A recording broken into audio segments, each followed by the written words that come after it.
je kan. Buat pan lah datang.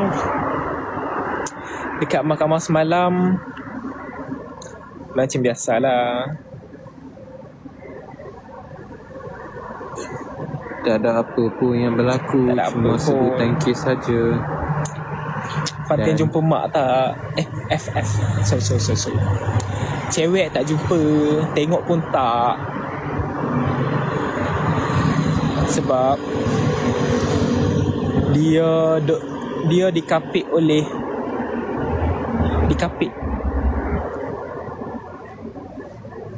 Ni orang tu, ni orang ni. Lepas tu dia tengah. Pandai muka budak. Tengok budak. Orang tengok tak apa dah. Ni tengok budak. Ganon. Lepas tu tengok pun tak apa dah sikit tak mau tegur tak apa. Tengok kan. Tengok mak pun tak apa dah. Kan.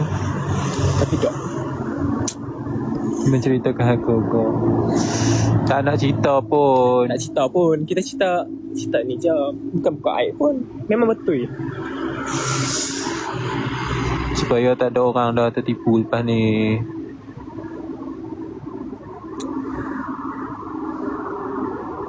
Ni bukan cerita aib tau. Ni